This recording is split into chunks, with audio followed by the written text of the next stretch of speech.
los dedos, nuestros dedos serían los capilares y la capa visceral sería como un guante de látex que está encima de ellos. Y a estas células que forman ese guante de látex se le han llamado podocitos, ¿no? Podocitos, es como si todo el guante estuviese formado por cientos de miles de células, y esos son los podocitos. Entonces, ya me voy dando cuenta de la estructura histológica de la gran interacción que tienen las membranas. O sea, si algo nos ha servido estudiar las membranas es para ver la fisiología del glomérulo, ¿no? Entonces, el glomérulo que hemos visto, hay un ovillo vascular, la arteriola aferente, tengo la cápsula de Bowman con un epitelio plano que tiene dos capas, una capa parietal y una capa visceral. En la capa visceral, o sea, la que está pegada, acá se ve mejor, ¿no? Es como si ahora yo estuviese viendo de arriba el guante de látex. ¿Ves? Estas son las células que forman el guante. Todo esto es el guante y esta es una célula que forma. Entonces, como tienen estas penetraciones tan grandes, se le llamó podocito porque tenían como pseudópodos, ¿no? Como las amebas que tienen pseudópodos, por eso se le llamaron podocitos. Y están rodeando los capilares. Entonces, si yo voy a tomar en consideración la sangre que ingresa y que da vueltas y vueltas ahí, y de ahí yo tengo que extraer sustancias para que entren a la cápsula de Bowman, mejor dicho, al espacio de Bowman en el ultrafiltrado, yo me voy a dar cuenta de que esas sustancias, supongamos la glucosa, supongamos el sodio, supongamos cualquiera que se filtre, el agua mismo, que se filtre, va a tener que atravesar primero la membrana del capilar. O sea, del capilar hasta que llegue a la cápsula de Bowman para que se filtre, ¿no? Y se va a quedar pegado pues todas las cosas que son más grandes, así como la coladera, ¿no? de Rosana en su casa, ¿no? que lo usa para lavar vegetales, ¿no es cierto? Entonces, ¿qué cosa? Si por acá por la sangre, por el plasma, ¿no? El plasma está una molécula de glucosa, para que pase la molécula de glucosa hasta el espacio de Bowman tendrá que atravesar primero la fenestra, o sea, el capilar. Después, adelante. Después la membrana basal. Siempre hay una membrana basal. Si hay un epitelio, hay membrana basal. Y después tienen que atravesar el podocito y recién llega. O sea, serían tres capas. Ahí está. La célula endotelial fenestrada, la membrana basal glomerular y la célula epitelial que tiene forma de ameba, y por eso se le llamó podocito. ¿Está bien? Esas serían las tres capas que tendría que atravesar. Y eso se llama las capas glomerulares, las capas del filtrado glomerular. Acá se ve así, están las fenestras, la membrana basal, y acá están los poros de los podocitos. Es como si los podocitos estuviesen así, entonces esos huequitos que quedan entre mis dedos, esos serían los lugares por donde pueden pasar las sustancias, ¿no? Sería, más o menos. La membrana glomerular tiene tres capas. ¿Cuáles serían? La capa endotelial. ¿Qué característica tiene ese endotelio? Es fenestral. ¿Eso qué significa? Que tiene ventanas. Que tiene ventanas y por lo tanto tiene más permeabilidad que otros capilares. Después hay una membrana basal. La membrana basal usualmente está formada como cualquier otra membrana basal de tejido conectivo denso.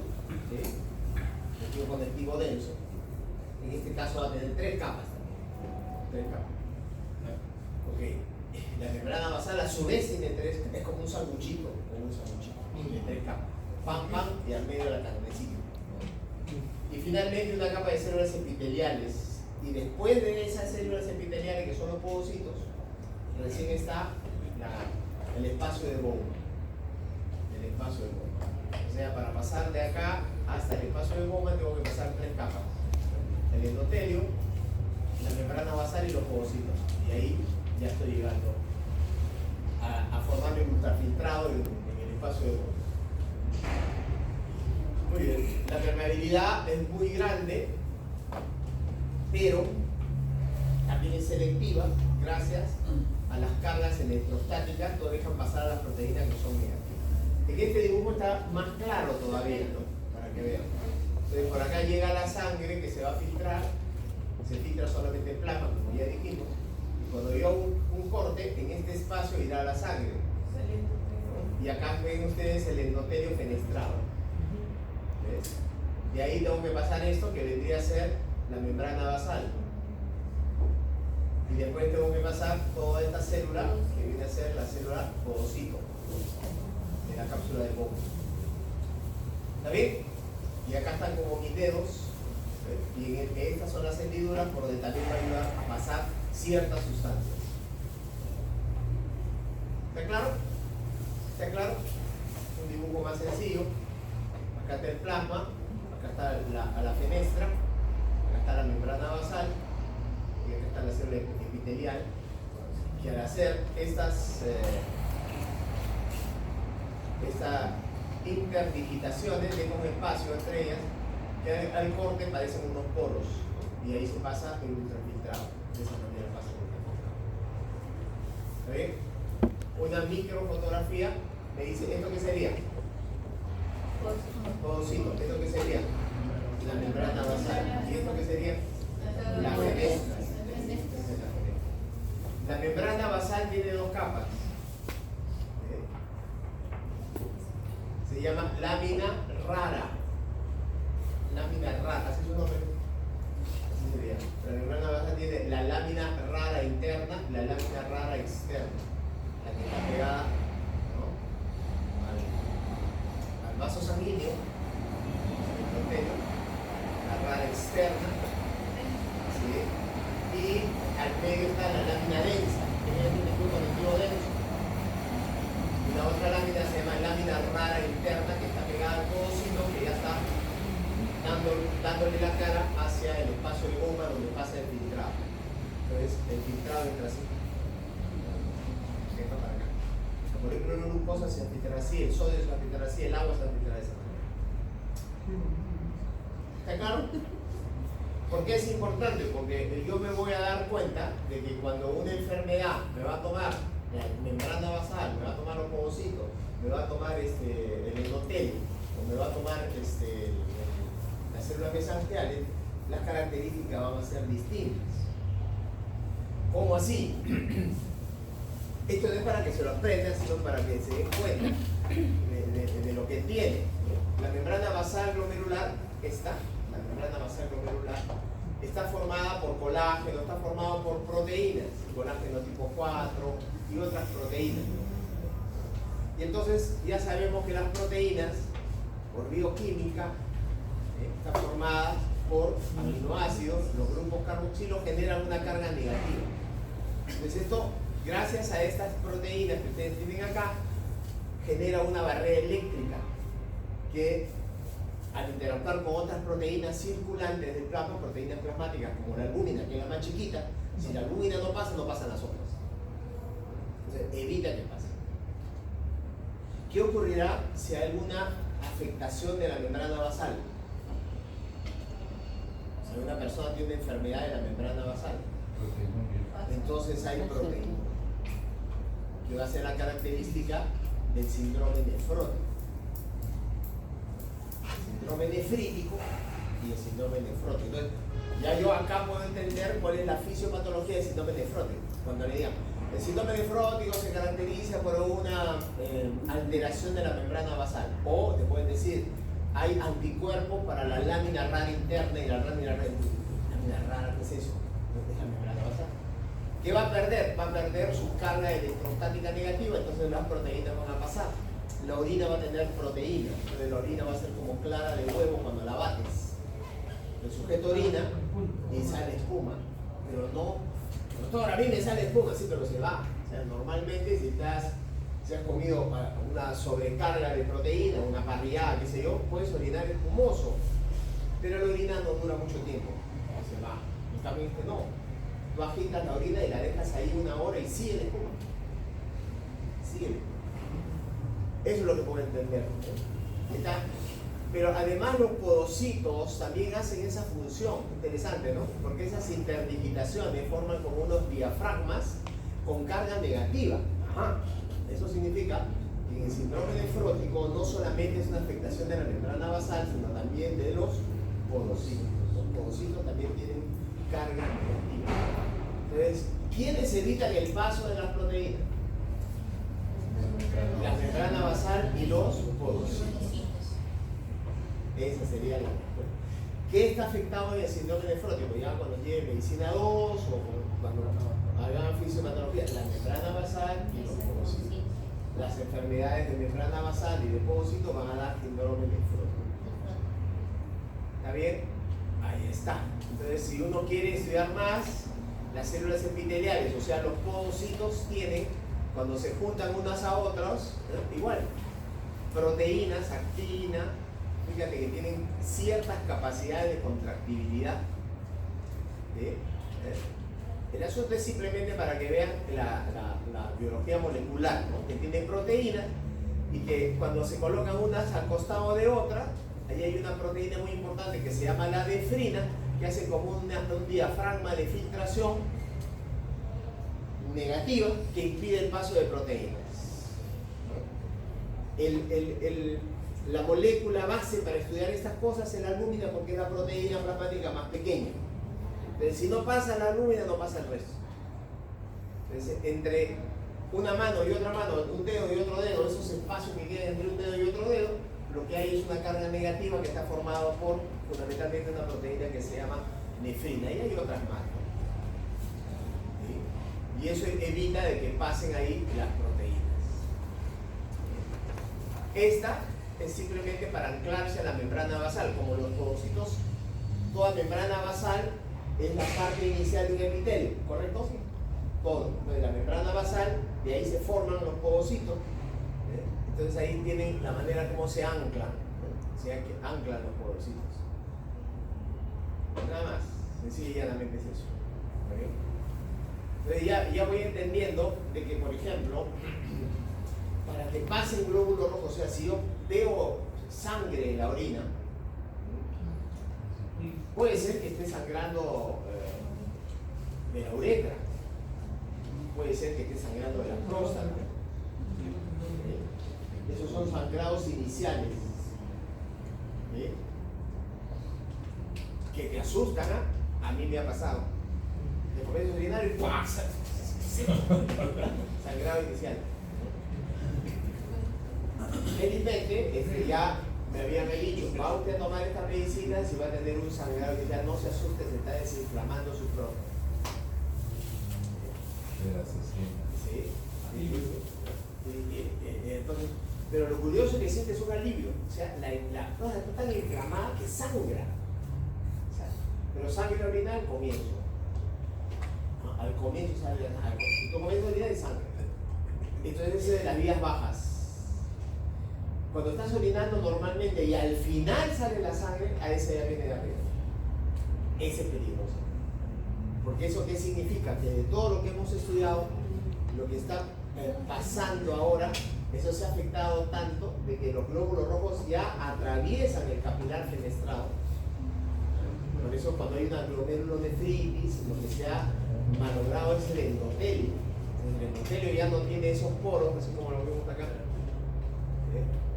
Estos poros, ¿no? Sino está muy grandazo, se ha afectado eso, entonces es un problema más intenso y ese se llama el síndrome nefrítico y orina es sangre. ¿Ese problema podría ser por la hipertensión? Puede dar por hipertensión, lo más frecuente en síndrome nefrítico, a veces es por infecciones. ¿Los poros se agrandan? Por estrepto. ¿Los poros se agrandan? Los poros se agrandan porque se malogra el endotelio. Esto se desconfigura y entonces los glóbulos rojos pueden pasar. Entonces tienes ahí esa cantidad de... Eso puede pasar simplemente por presión alta, puede pasar por esfuerzo también, pero no es mucho. En estos casos la hematuria es intensa. El síndrome nefrítico se llama. El otro es el síndrome nefrótico y este es el síndrome nefrítico. El asunto es que pasa, pero ya el riñón no filtra adecuadamente y la persona se hincha. Cuando comienza el líquido, no lo comienza a manejar adecuadamente, se hincha. Entonces, sangre en la orina, la persona hinchada, edematizada con líquido, síndrome nefrítico. Felizmente el síndrome nefrítico puede regresionar. El síndrome nefrótico lamentablemente, ¿no? A veces evoluciona a tener que ya utilizar un riñón artificial, o sea, con una hacerle diálisis, ¿no? Eso lo van a estudiar en medicina. ¿Qué más? Entonces, la filtración glomerular que se favorece por esta estructura histológica tiene algunos componentes importantes que vamos a estudiar. Como la filtración viene a ser el paso del fluido por todas estas membranas que hemos estudiado también para formar el ultrafiltrado, yo me doy cuenta que tiene que haber un proceso de presión hidrostática. Esta es la filtración, el paso de los fluidos y solutos.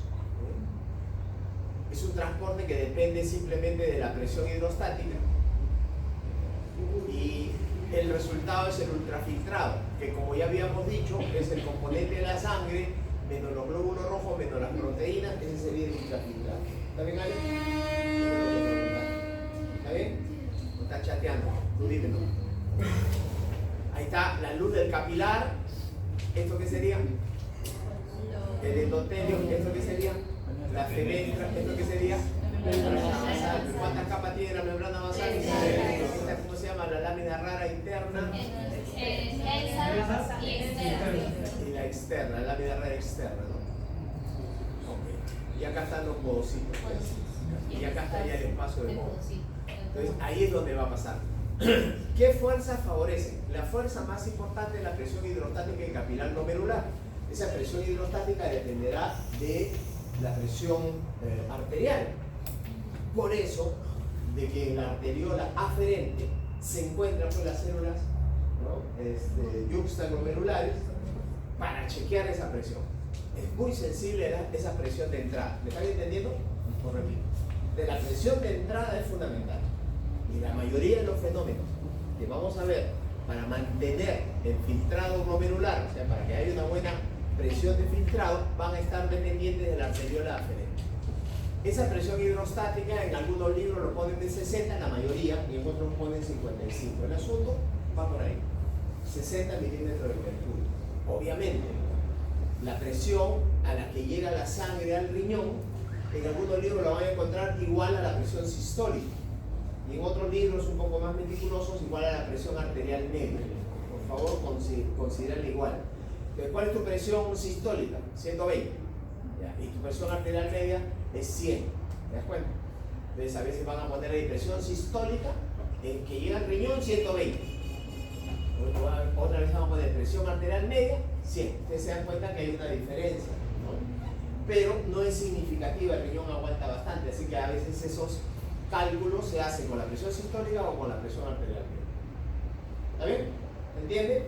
O sea, ¿a qué presión entra la sangre al riñón? Dos consideraciones ahí en los libros. Presión sistólica o presión arterial media. La presión sistólica es la presión pues, de la contracción del ventrículo izquierdo. La presión arterial media es el promedio de la presión sistólica y diastólica con una fórmula que hayamos estudiado. ¿Ok? Entonces la presión hidrostática, al final esa presión ingresa, pero ahí se divide en las arterias cementarias y todo lo que hemos estudiado, entonces se va degradando esa presión y al final llega a 60 milímetros de mercurio, que no es poca cosa, es una buena presión. ¿Pero con cuánto ingresa también con 60? No, porque ahí hay otras que se oponen, pues, ¿no? Esa es la presión de ingreso de la sangre, pero hay una presión coloidosmótica en el capilar glomerular, o sea, como las proteínas no pasan al ultrafiltrado, se quedan las proteínas en el glomérulo, o sea, se quedan en la sangre, va aumentando la presión coloidosmótica, la presión osmótica de las proteínas. ¿A qué se llama presión coloidosmótica? A la presión osmótica dependiente de las proteínas plasmáticas. ¿Está bien? ¿Está claro hasta ahí? La presión coloidosmótica también se llama presión oncótica, correcto.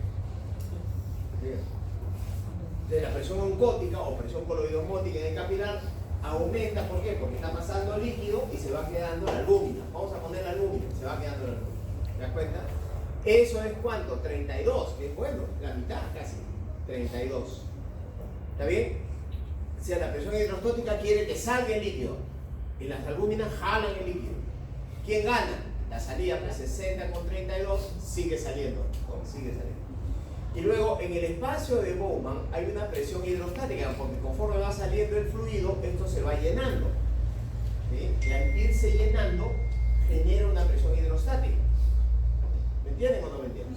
¿Sí? Esa presión hidrostática es de 18 milímetros de mercurio. Entonces, ¿cuál es la presión que favorece el filtrado?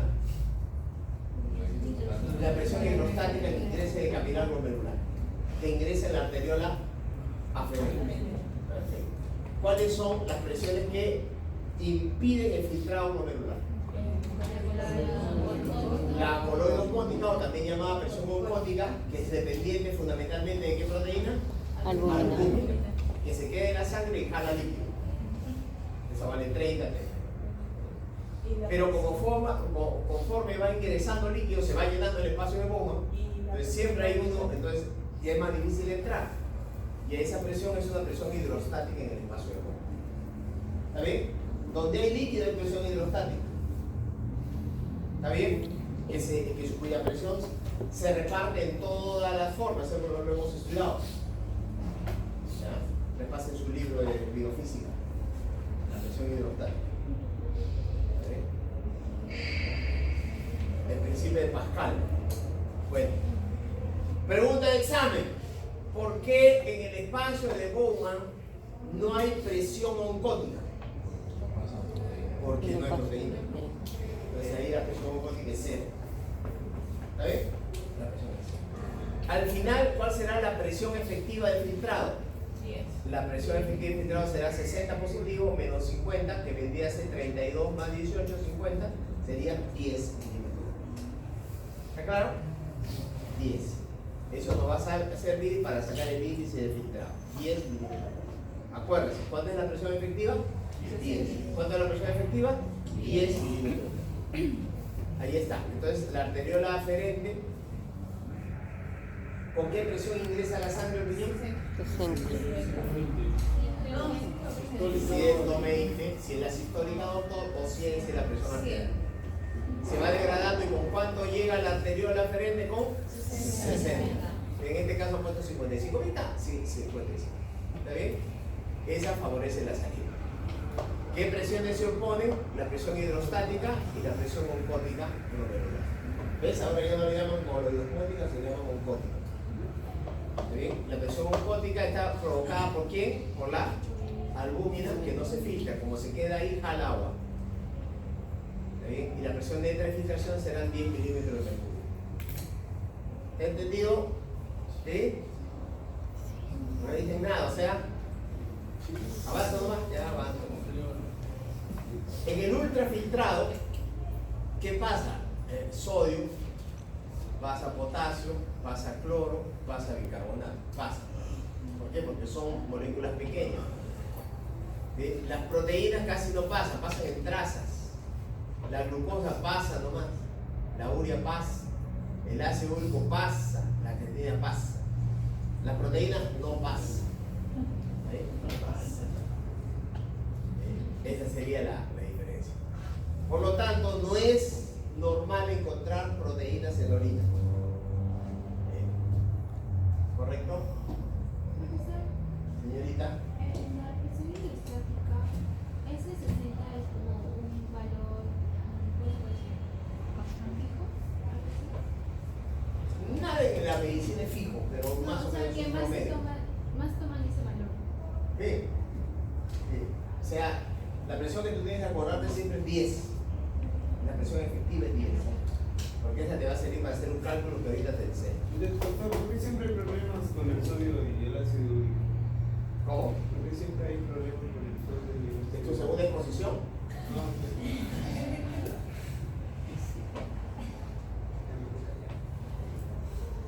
¿Cómo?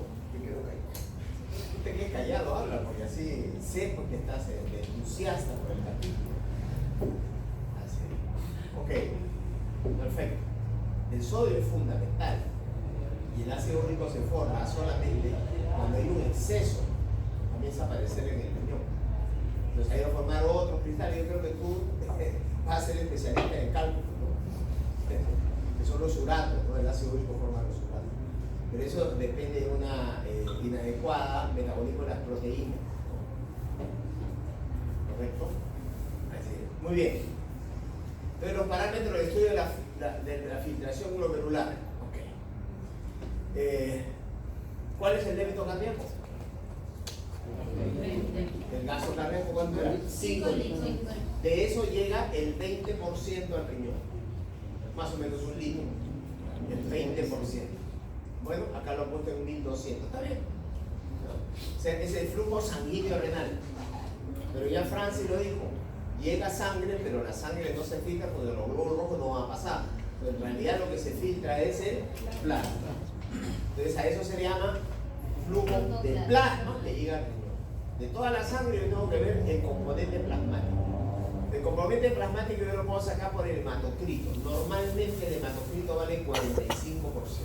¿Qué cosa es el hematocrito? Es el porcentaje de glóbulos rojos. ¿Cuánto es el hematocrito normal? 45%. O sea que el plasma va a ser 55%. ¿Está bien? ¿Eh? Más o menos 50% ya para hacerla rápida. La mitad. O sea, de toda la sangre, lo que voy a filtrar en realidad es el plasma, que es la mitad. Entonces, si quedan 1200, el flujo plasmático renal será más o menos la mitad, 650.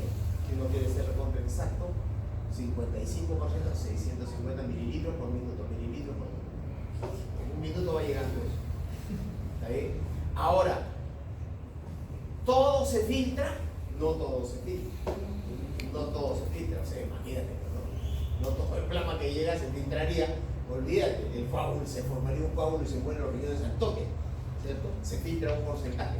Esa fracción de filtración viene a ser el 20%. O sea, de todo el plasma que llega, que son 650, solamente logra filtrarse el 20%. ¿Está claro? El 20%. ¿Cuánto es el 20% de 650? 120, 125 mililitros por minuto. O sea, el riñón filtra en cada minuto 125 mililitros. Multipliquen 125 por 60. 125 por 10 sería 1250.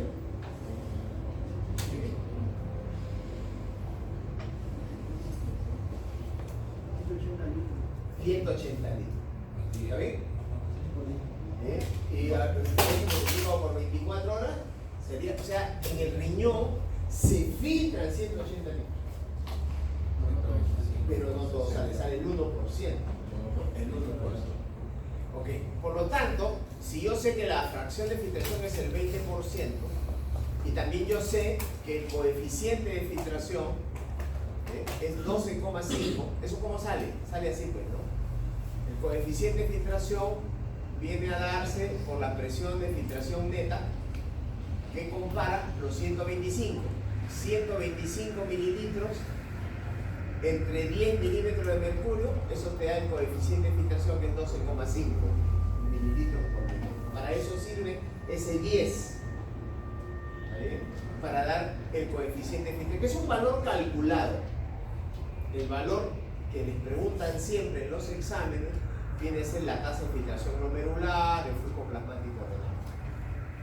¿Está bien? ¿Hasta ahí está claro? ¿Sí? Pues ya se perdieron. ¿Qué cantidad de sangre total llega al riñón? 20% del total. El 20% de la total. ¿Está bien? Ya está. Perfecto. Muy bien. ¿Qué volumen filtra? 125 mililitros. ¿Qué volumen plasmático llega al riñón? Sí, 120, 125. 120, 125. Nada es totalmente exacto, no eres una robot, ¿no? Sino todas las mujeres se ven igualitas, Dios me una desgracia. Dios mío, evidentemente que hay diferentes, por ahí habrá alguna buena, ¿no es cierto? Es una broma machista, pues. Estamos viernes machistas, los lunes de femenino. A ver, te digo. El flujo plasmático renal es de 650 mililitros por minuto. ¿Está bien? ¿Está bien? ¿Cuál es la cantidad de sangre? ¿Sí?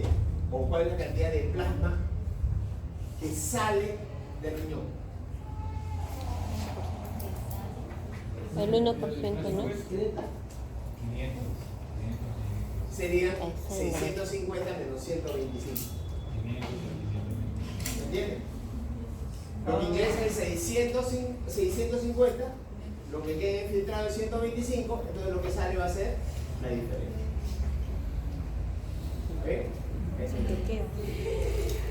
Ok, el coeficiente de filtración ya les expliqué, simplemente es la presión, el filtrado glomerular entre la presión de filtración neta. 125 sobre 10, 12.5. Ese es un valor. Ahora, el riñón tiene una efectividad, se le mide su efectividad en un concepto que se llama depuración o aclaramiento, o clearance en inglés. La depuración o clearance viene a ser la cantidad en volumen de plasma que queda libre de una sustancia en un minuto gracias al riñón. O sea, yo pongo una sustancia en un determinado volumen de sangre y el riñón saca una determinada sustancia de esa y esa debe hacer su depuración.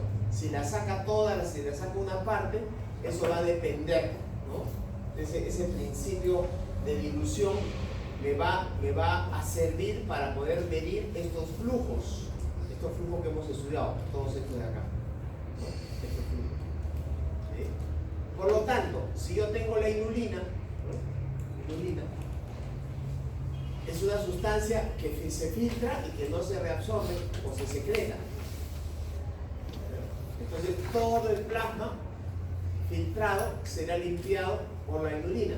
Por lo tanto, ¿me va a servir para qué? ¿Para medir qué? La filtración. También puedo usar la creatinina, que le pasa lo mismo. ¿Está bien? Entonces, la tasa de filtrado glomerular, la cantidad de filtrado glomerular, yo la mido por la depuración de inulina. Porque la inulina solamente se filtra y no se reabsorbe ni se secreta. En la glucosa, por ejemplo, la glucosa es una sustancia que se filtra, pero no se secreta, ni tampoco se excreta, y todo se reabsorbe. ¿Sí? Dígame usted cuánto será el clearance, qué valor tendrá el aclaramiento. ¿Qué hace el riñón con la glucosa? Su clearance será 0. O sea, entra la cantidad, o sea, el riñón de manera efectiva no es capaz de botar glucosa, o sea, todo lo reabsorbe, o sea, no aclara nada, simplemente la deja donde está, correcto, excepto la diabetes. Ahí vamos a ver la tasa máxima. En cambio acá el clearance de inulina es diferente, porque la cantidad que se filtra es la cantidad que sale. Eso significa de que yo sí soy capaz de aclarar, o sea, de sacar la inulina de la sangre. Dependiendo de cómo es mi filtrado glomerular. La misma tasa de filtrado glomerular es el aclaramiento de la inulina. En cambio, el aclaramiento de la glucosa siempre será 0. O sea, no aclaro nada, no retiro nada, no limpio nada, por decirlo de alguna manera. Acá no, acá limpio de acuerdo a mi tasa de filtrado glomerular. Si yo quiero medir el filtrado glomerular, pido la inulina. Lo que salga de inulina es lo que se filtra, porque se filtra todo, igual que la creatinina. Entonces ya me voy dando cuenta. Y el ácido paramilipúrico, porque ya le estoy robando la exposición que va a hacer. ¿Quién va a hacer? Ustedes, ¿no? Hace las dos cosas, se filtra y se secreta. Entonces, al filtrarse y se secreta, todo el flujo plasmático renal, ¿no? Lo estoy midiendo. Porque si se filtra el plasma y se secreta el plasma, el paramilipúrico me va a indicar todo el plasma que pasó por el riñón. El flujo plasmático renal. Muy bien, este es el concepto del aclaramiento. Mides una una sustancia X en la orina, la divides entre lo que hay en la sangre, plasma, y la multiplicas por la velocidad de orina. La multiplicas por la velocidad de la orina. Y por eso sale en mililitros por minuto el aclaramiento. O sea, en cada minuto cuánto logra retirar del plasma, cuánto logra depurar del plasma. Eso sería. Ahora, la creatinina es la sustancia que más se utiliza para hallar la filtración glomerular, la creatinina. ¿Por qué? Porque es una medida rápida, sencilla y tiene esta fórmula. Se mide la creatinina en orina, se multiplica por el volumen urinario que se tiene en esa creatinina en orina. ¿Sí?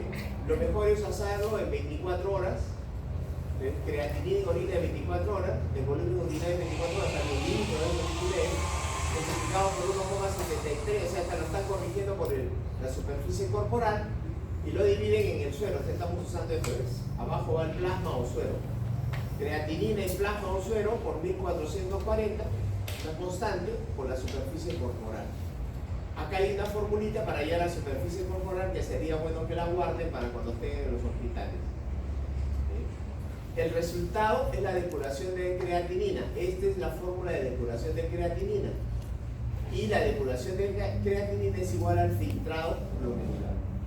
O sea, si yo quiero hallar el filtrado glomerular, ya tengo dos sustancias. ¿Cuáles son?